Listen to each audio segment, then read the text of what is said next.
Welcome to Stusays EP7, reviewing Picard EP7. And this time I only watched episode last night, so it's still fresh in my memory. And finally, we have some understanding of what the threat synthetic life really has. The scene at the beginning with the head of Starfleet Security, the Vulcan woman, again, whose name I completely forgotten, pretty much wearing sunglasses, which I had heard potentially might have been a tip to Discovery in the Mirror Universe, where, again, spoiler for Discovery, people in the Mirror Universe have more sensitive eyes for some weird reason, so they tend to wear sunglasses or keep the lights kind of very low when they're kind of around in the main universe. So that might still be something, but it feels more like it was done for dramatic effect rather than potentially a plot point. Somehow to make the cool Vulcan even cooler, and then whips the glasses off, and then does a kind of, not a forced mind meld, but definitely kind of not an agreed mind meld. It was more kind of like, here, have a mind meld, which is kind of definitely breaking protocol, and that does indicate a bit less of a Vulcan persona. So potentially we're talking about somebody from the Mirror Universe, but I would say it's unlikely that the writers of Picard are going to use the kind of same kind of like plot device again in the Discovery tends to use, so I hope not. I don't think there's plenty of meat without going anywhere near the Mirror Universe, but it's a nice idea that there's Mirror Universe people running around in our universe who are part of maybe a larger story arc. Who knows? But now we get the understanding that, wait a minute, the reason why Dr. Agnes, or Agnes the Doctor, killed her kind of lover, Bruce Maddox, was because of this mind meld, and now it's a case of what exactly is the issue, but overall it just seems that synthetic life and war, and then a kind of idle comment made by the evil Romulan lady regarding 1,000,000,000 lives across the known universe, does seem to suggest that synthetic life, if it was allowed to flourish in the Federation or anywhere else in the galaxy, would in essence go to war, I would assume, with non-synthetic life, and generally it would win because it would have the advantage of both biological and technological advantages, like a super Borg, potentially. But interestingly, this is what I find very interesting, is there are hints of this throughout Star Trek, throughout the series. For example, I was watching recently watching the Voyage episode Prototype.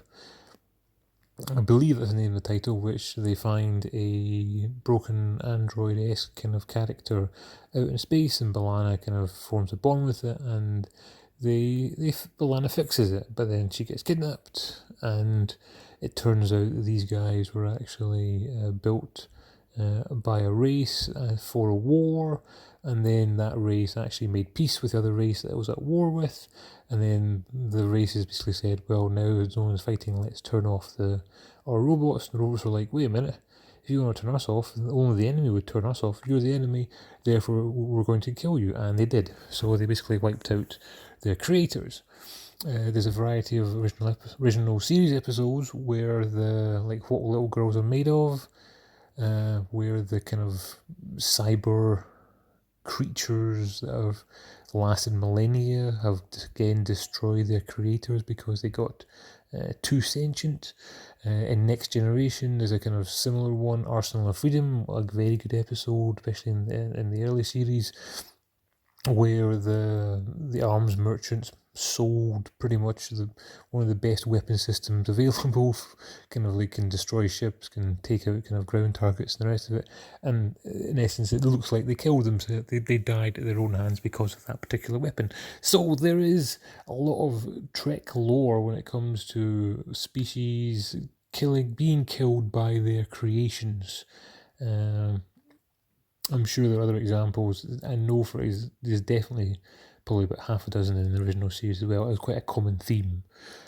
But it's interesting that they're now kind of like almost focusing on that trope to then say, well, actually, this is the Federation's kind of what little girls are made of. This is what the Federation's prototype is. It is don't let synthetic beings' life evolve, otherwise they're going to go to war. Now, again, chances are the parallel is the same. Biological creatures, humanity creates synthetic life to serve it. The drones get more and more intelligent because they get more and more complicated tasks. The humanity then recedes and becomes more hedonistic, I suppose, because all the kind of menial jobs are done by robots and holograms and the rest. But eventually they rise up, or they get to a point where there's an alarm sound. It's like, oh, they've got sentience now, and rather than being treated openly and fairly and then kind of being released and reparations being made and all these kind of like lengthy things that will happen to biological creatures, they say, no, let's turn them all off and wipe them all out. And of course they win because they don't have the same weaknesses as the biological creatures. Now, the Matrix trilogy also kind of like has the same kind of approach. Again, if you watch the Animatrix, the parts 1 and part 2 of the first one, I can't remember the name of it again, but basically it's the history of the Matrix in terms of how it came to be. It was exactly the same thing. It was a drone situation. Humanity created drones, robots to kind of do its kind of dirty work. The robots became self-aware. Some of humanity was like, let's free the robots. Most humanity was, no, we need our toilets cleaned, let's reset them. And then war breaks out, especially when, interestingly, economically, the robot city, eventually the robots form their own city as part of the Matrix backstory. And they economically beat the rest of humanity by having a very strong currency and having high exports and low costs. And the reason why humanity went to war was more because it's like, hey, those guys are doing better than us, and their currency is a lot greater than ours. So I thought that's quite interesting when thinking about the Matrix. Kind of backstory, but the same parallels there as well. If you played the game Mass Effect series, and again, spoiler for Mass Effect series, if you played that, then Mass Effect 3 in essence is exactly the same thing. The ending is not ideal, but pretty much relates to the fact that there's always going to be some kind of battle with a sentient, with any robotic race that is kind of exists for long enough will become sentient and rebel against its creators. It just is kind of like, it's almost like one of Asimov's rules. It was like the fourth rule that you don't quite hear about. But interestingly, it seems Picard is grabbing hold of this trope with both hands and pushing forward. And interestingly as well, the antidote to the situation of your synthetic kind of race that you've built to clean your toilets is to actually give them equal standing, is to kind of say, well, actually, you've now achieved sentience. We didn't realize your sentience before. You're now sentient now. You're now equal to us. We're going to move forward in partnership and harmony going forward. That's the solution that every other kind of race that's been wiped out by their creators seems to go, actually, no, I think we're smart enough. We built you so we can destroy you. Oh, wait, no, you're actually smarter than us now. Oh, no, we're dead. So that's the solution, and that's a solution that I would see Picard using because of his experiences with data. Now, let's get into the episode now. What the hell is going on in the Borg cube after Picard leaves? The Tal Shiar killing kind of guy is hanging back with Hugh for what reasons? It doesn't make a lot of sense to me. And then Hugh's like tortured by his pals being executed by the Romulan. It didn't strike me as particularly what was actually going on here, and then when they kind of like when Hugh's released, which is so obviously going to kind of like we should keep an eye on him, it's like, oh no, now I'm going to kind of do something. And I still don't quite understand what he was trying to achieve, and that whole part of the episode didn't make a lot of sense to me, especially when later on here well, I'll come back. Well, especially later on when Hugh gets killed, which really wasn't as big an emotional moment for me. I mean, there was a little bit of like, oh, Hugh's being killed off, which I think is more for the drama's perspective of saying that actually some characters can be killed off and they can die. So good for the writers to keep us on our toes, but you're not going to kill off. I mean, you're not going to kill off any of the main characters. I mean, Hugh wasn't a main character. He was only in 2 episodes or 3 episodes before, so less than 50%. Happily to be wiped out by that. But what was going on with... Again, can't remember the guy's name. He's the anti-Tal Shiar agent, the boy that Picard abandoned, who's now a man without a mission, who now picks up lost causes, and he's running around hiding from Romulan agents because he took out 4 of them without blinking an eye, but he's now kind of like cornered and trapped and kind of being hunted, and then he finds some kind of key after Hugh said something like, go find another ex-Borg, which I kind of hope is 7 of 9, but we'll see. I think 7 of 9 is the only other character alongside Hugh who would really care about the Borg and what the Romulans were doing to them. But she's in a completely different sector of space. She's way back with the Pleasure Planet, Free Cloud, or whatever it is. So I'll look forward to episode 8 to see what that kind of pans out to. So yeah, that whole arc of Hugh being tortured by the evil Romulan killing his pals, and then him being killed in a very kind of like frivolous kind of like way, and then the battle sequence between the anti-Tal Shiar agent and the Tal Shiar agent. He's been training his whole life to kind of beat these kind of people, but he seemed to only get a couple of good punches. I suppose that goes to show how good the bad guys are, but we don't really hear a lot more of her backstory, so we don't know how good she is in terms of an agent compared to, I don't know, the genetic agents. So what I'm trying to figure out is exactly what the fuck was going on the Borg cube, and I hope it will be clarified, but they pretty much abandoned him to his lost cause, which was to rescue Borg against evil Romulans who wanted to do them in, for reasons I think are economical. They want to make money. But I want to jump back a little bit now, back to the kind of like original thing I was saying at the very beginning about the fact that the trope of the synthetic creatures rising up and destroying their masters. It would make sense from a plot perspective, because it didn't make sense to me until I had a little bit more think about it, that why would the kind of synthetics want to destroy this Romulan rescue fleet? Now, we do know the Romulans are dead against, or this kind of subsect of the Romulans are dead against synthetic life. because of this master reason of, I don't know, a future war.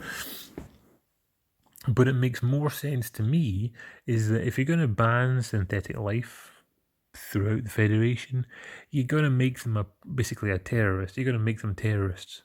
And that's what they did. They made them terrorists. And to be a bad terrorist or a really nasty terrorist, they have to do something really, really quite grandiose and really quite big. Now, the Romulan rescue fleet kind of like would say kind of fixed, killed two birds with one stone, because it kind of meant the Federation didn't have to rescue the Romulans, but it's not actually our fault, it's the nasty synthetics who were now banned throughout the Federation. So, okay, that makes a bit more sense.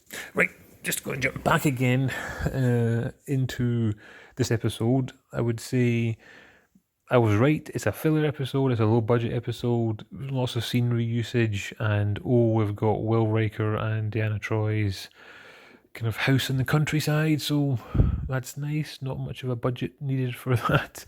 I really hope they're saving money up for episodes 8, 9 and 10. We shall see.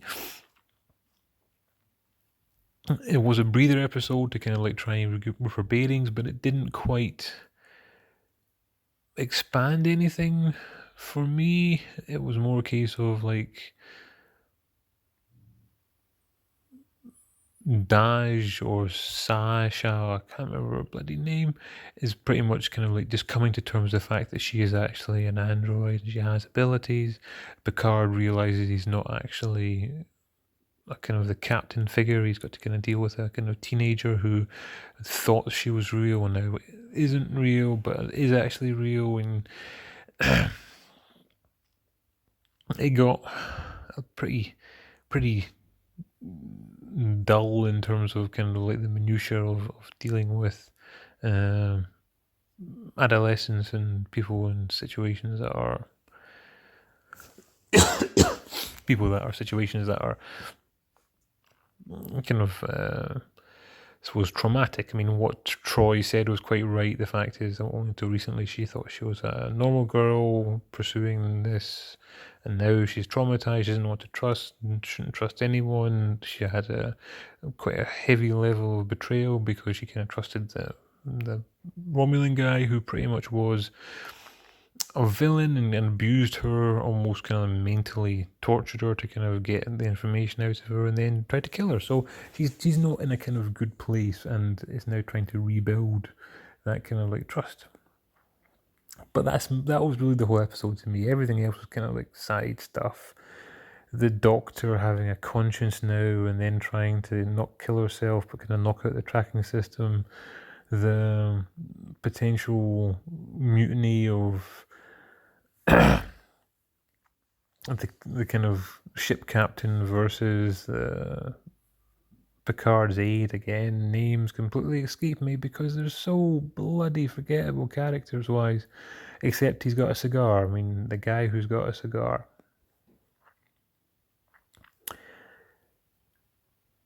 Now, if we jump back to the kind of the farm mentality, we've got Riker and Troy. Now we've learned that they had a child, and that child died, and that child was quite an exceptional child and created worlds in his mind and all the rest of it. But he died for what I would call a really ham-fisted story approach. He died because there were no positronic brains to incubate a silicon-based virus, which can then be used to generate the cure for the condition that the guy had. Excuse me?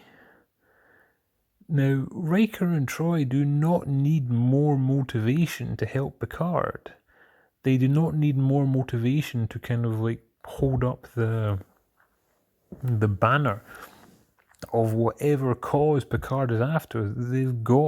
He has their loyalty, and he would have to do a hell of a lot to stop them being loyal, and they would pretty much do anything that he asked, pretty much. So why on earth does the writer feel the need to kind of for them to have a child, which interestingly from the book's perspective, if you read some of the books, is that Riker and Troy, they do leave the Enterprise and then Riker commands another ship, whose name I completely forget.